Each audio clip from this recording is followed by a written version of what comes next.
Hello, நான் ஜனனி. இது infertility part 2. பேக்ரவுண்டில் இப்போ கேட்குறது மகிழினியோட ஹாஸ்பிட்டலில் நான் ஃபஸ்ட் டைம் அவளோட வாய்ஸை ரெக்கார்ட் பண்ணுறேன். வாய்ஸ் ஓவர் கொடுக்குறதுக்குள்ள உயிர் போயிடுது. எப்படி தான் வாய்ஸ் ஓவர் எல்லாம் கொடுக்குறாங்களோ. வாய்ஸ் ஓவர் ரொம்ப பிடிக்குங்க. எங்கே கேட்டாலும் வாய்ஸ் ஓவர் ரொம்ப பிடிக்கும். ரேடியோவில் கேட்குற மாதிரி, டிவியில் பார்க்குற மாதிரி, நம்ம யூடியூப்லேயே பார்க்குற வாய்ஸ் ஓவர்ஸ் எல்லாம் ரொம்ப பிடிக்கும். ஓகே, சும்மா ட்ரை பண்ணி பார்க்கலாமே, ஒரு வாய்ஸ் ஓவர் கொடுத்து பார்க்கலாமே. நம்ம சேனலோட மோட்டோ மாதிரி நம்மளோட கம்ஃபர்ட் ஜோன்லேருந்து வெளில ட்ரை பண்ணி பார்க்கலாமே. சும்மா ஒரு ட்ரை தானே, பண்ணி பார்க்கறதுல என்ன இருக்குது. ஸோ இன்ஃபெர்டிலிட்டி பார்ட் 2ங்க. இன்ஃபெர்டிலிட்டி இஸ் ஆல்வேஸ் பிளெஸ்ஸிங் தான் சொல்லுவேன். கல்யாணம் முடிஞ்சு 7 வருஷம் கழித்து தான் எங்களுக்கு மகிழினி பிறந்தாங்க. So it's took 7 years. 7 வருஷம் கழித்து தான் மகிழினி எங்கள் லைஃப்குள்ளே வந்தாங்க. மை லைஃப் லெசன், நான் என் வாழ்க்கையிலேருந்து நான் என்ன கற்றுக்கிட்டேன்னா, ஒருத்தங்களுக்கு குழந்தையே பிறக்காதுங்கிறதெல்லாம் ஒரு பெரிய மித்து தாங்க. நிறைய பேர் பார்த்துருக்கேங்க. நிறைய பேர் 8 வருஷம் கழிச்சு குழந்தை பிறந்திருக்காங்க, 14 வருஷம் கழிச்சு குழந்தை பிறந்திருக்கு. நிறைய பேர் இன்னும் 20 வருஷம் கழிச்சு கூட குழந்தை பெற்றிருக்காங்க. ரீசெண்டாக நிறைய பேரை பார்க்குறேங்க. கல்யாணம் முடிச்சு 1 வருஷத்தில் ஒரு குழந்தை பெற்றுக்கிறாங்க. அதுக்கப்புறம் 8 வருஷம் 9 வருஷம் கழிச்சு 2வது குழந்தை பெற்றுக்கிறாங்க. எனக்கெல்லாம் என்னடா பண்ணுறீங்க அப்படின்னு தோணுச்சு. முதல் குழந்தைக்கும் 2வது குழந்தைக்கும் 8, 9, 15 வருஷம் கேப்லாம் அக்செப்ட் பண்ணிப்பாங்க. ஆனால் முதல் குழந்தைய 10 வருஷம் 15 வருஷம் கழிச்சு குழந்தை பெற்றுக்கிட்டால் மட்டும் அக்செப்ட் பண்ணிக்க மாட்டாங்களா? ஸோ அப்போது இன்ஃபர்மேஷன் எல்லாம் நான் பார்த்தது, நான் தெரிஞ்சுக்கிட்டது எல்லாமே பேஸ்ட் ஆன் மை ஐடியா தாங்க. வேறு யாரும் சொல்லியோ யார் கேட்டோம் நான் சொல்லலை. So infertility is always blessing தாங்க. எப்போவுமே இன்ஃபெர்டிலிட்டி பிளெஸ்ஸிங் தான். இப்போ என்னதாம்மா சொல்ல வர அப்படின்னு கேட்டிங்கன்னா, ஸ்டார்டிங்கில் பாப்பா அழுத சவுண்டு கேட்டிருந்தோம்ல, அப்போது என்னோடய மைண்டு அந்த டைமில் நான் எப்படி ஃபீல் பண்ணேன்னா, இட் வாஸ் ஸோ ஹாப்பியாக இருந்துச்சு. பாப்பா அழுகிறது ரெக்கார்ட் பண்ண அவ்வளோ சந்தோஷமாக இருந்துச்சு. அதுக்கு முன்னாடி அந்த வலி, வேதனை எல்லாமே மறைஞ்சி போச்சு. அவ்வளோ ஹாப்பியாக இருந்துச்சு, அவ்வளோ சந்தோஷமாக இருந்தேன் அந்த டைமில் அவளோட ஃபஸ்ட்டு வாய்ஸை ரெக்கார்ட் பண்ணும்போது. அப்போ மட்டும் இல்லைங்க, ஒன்ஸ் கன்ஃபார்ம் ஆகிடுச்சு, ஒன்ஸ் டாக்டர் கன்ஃபார்ம் பண்ணிட்டாங்க நீங்கள் கன்சீவாக இருக்கீங்கன்னு கன்ஃபார்ம் ஆனதுலேருந்து லைஃப் வாஸ் கம்ப்ளீட்லி சேஞ்ச். அவ்வளோ ஜாலியாக, அவ்வளோ ஹாப்பியாக, அவ்வளோ என்ஜாய் பண்ணிகிட்டு இருந்தேன். அதுக்கு முன்னாடி வரைக்கும் ஒரு கவலை இருந்துச்சு, என்னடா இப்படி போகுது அப்படிங்கிறது. ஆனால் ஒரு ஹோப் இருந்துச்சு, கண்டிப்பாக ஒரு நம்பிக்கை, நம்மளுக்கு கண்டிப்பாக குழந்தை இருக்குன்னு ஒரு நம்பிக்கை இருந்துச்சு. இருந்தாலும் இன்னும் நம்மளுக்கு அது நடக்கலையே அப்படிங்கிற ஒரு ஃபீலிங் இருந்துக்கிட்டே தான். இந்த இன்ஃபெர்டிலிட்டி பீரியடில் கவலைகள் ரொம்ப அதிகமாக இருக்குங்க. ஸ்ட்ரெஸ்ஸு எப்படிலாம் தோணுன்னா, நம்மளுக்கு குழந்தையோ இல்லை கரியரோ இல்லைன்னா ரொம்ப பயப்பட்டுக்கிட்டே இருப்போம். அட்லீஸ்ட் ஒரு குழந்தையாவது இருக்கணும், இல்லை கரியராவது, 2ம் இருக்கணுங்கிற மாதிரி யோசிப்போம். ஓவர் திங்கிங்கும் இருக்குங்க, ரொம்ப யோசிப்போம். அதே நம்மளுக்கு ஸ்ட்ரெஸ்ஸு, டிப்ரெஷனு எல்லாமே எடுத்து போயிட்டுருக்கோம். இது ஒரு பெண்கள் இருக்கிற எப்படி சொல்கிறது, உரித்தானது, பெண்களுக்கு இது உரியதானது. இன்ஃபெர்டிலிட்டிக்கு நிறைய ரீசன் இருக்குது. அதில் ஒன்று ஸ்ட்ரெஸ், டிப்ரெஷன். ஸோ இன்ஃபெர்டிலிட்டிக்கு நிறையா ரீசன்ஸ் இருக்கலாம். அதில் one of the reasons stress, depression and over thinking.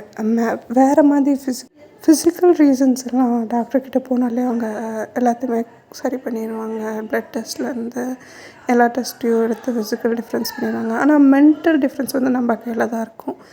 நாங்கள் எப்படி அதை ஃபேஸ் பண்ணோன்னா, அதுவும் எங்கள் டாக்டர் சொல்லியிருந்தாங்க என்னென்ன சேஞ்சஸ் எல்லாம் பண்ணலாம் அப்படிங்கிறத. அதையும் ஃபாலோ பண்ணோம். லைஃப் சேஞ்சஸ் பண்ணாலே மோஸ்ட்லி அது கிளியர் ஆயிரும். டாக்டர் கொடுத்த டேப்லெட்ஸு, அப்புறம் ஃபுட் சாய்ஸஸ் எல்லாம் சேஞ்ச் பண்ணியிருந்தோம். அப்புறம் வெயிட் லாஸ் பண்ணோம். அந்த எல்லா சேஞ்சஸ்லேயே தெரிஞ்சது. மோஸ்ட்டாக லைஃப் சேஞ்சஸ் பண்ணாலே எல்லாமே கிளியர் ஆகிடும்.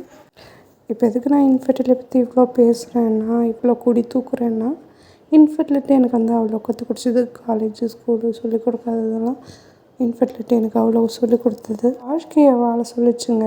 ஃபஸ்ட்டு வாழ்க்கையை வாழ, அதுக்கப்புறம் என்ன வேணால் பார்த்துக்கலாம் அப்படின்னு சொன்னது. ஸ்கூல் போன உடனே எனக்கு காலேஜ் உடனே சேரணும்னு ஆசையாக இருந்துச்சு.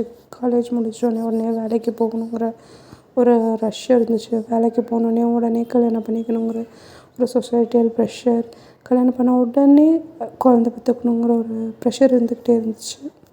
அங்கே தான் அந்த இடத்துல தான் ஒரு பிரேக் வந்துச்சு. ஏம்மா ரொம்ப ஓடிட்டேன், கொஞ்சம் மெதுவாக ஓடு. அந்த இடத்துல ஒரு ஸ்டாப் ஆச்சுங்க. My life has started. அங்கே தான் லைஃபே ஸ்டார்ட் ஆச்சு. அங்கே தான் இன்ஃபர்டிலிட்டி ஸ்டார்ட் ஆச்சு. மெதுவாக கொஞ்சம் கொஞ்சமாக வாழ்க்கையை லவ் பண்ண ஆரம்பித்தோம். வாழ்க்கையில் சின்ன சின்னதாக என்ஜாய் பண்ண ஆரம்பித்தோம். அங்கே தான் நிறையா குட்டி ஸ்டோரி வச்சுருக்கேங்க. போக போக சொல்கிறேன். வர வீடியோஸ்லாம் நிறையா ஸ்டோரிஸ் எல்லாம் உங்கள்கிட்ட சொல்லணும்னு ஆசையாக இருக்குது. So moral of the story, moral of the video என்ன சொல்ல வரேன்னா, இன்ஃபர்டிலிட்டி தாங்க. Infertility blessing. அது இருக்கும்போது அதோட அருமை தெரியவே தெரியாது. அது போனதுக்கப்புறம் தான் அதோட அருமை தெரிய வருது. ஸோ இருக்கும்போது அதை என்ஜாய் பண்ணிக்கோங்க. இல்லாதப்போ என்ன மாதிரி புலம்ப ஆரம்பிங்க. இன்னும் போக போக நிறையா புலம்பலாம். தேங்க்யூ. எதுவாக இருந்தாலும் சொல்லுங்கள், கமெண்ட் பண்ணுங்கள், எல்லாத்தையும் டிஸ்கஸ் பண்ணலாம். ஏதோ தப்பாக சொல்லியிருந்தாலோ, ஏதோ தப்பாக கேட்டிருந்தாலும் உங்கள் வீட்டு புள்ளியாக நினச்சி என்ன மன்னிச்சிருங்க. தேங்க்யூ.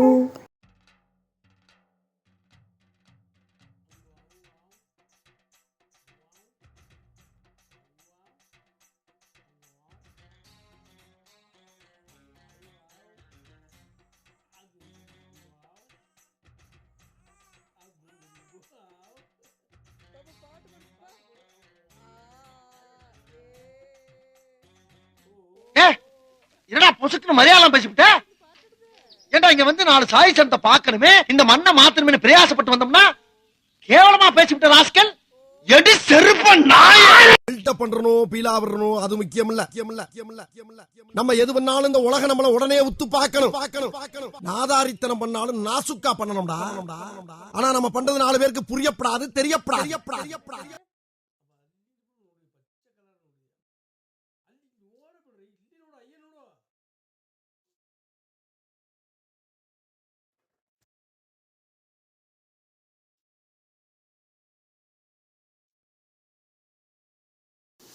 ஹலோ. ப்ரோ வணக்கம். சொல்லு வேல்முருகா.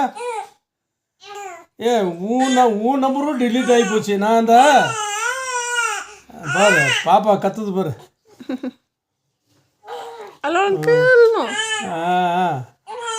அதான் வேல்முருகா வைக்கலாம். கோயிங் பேசு. கேக்குதா?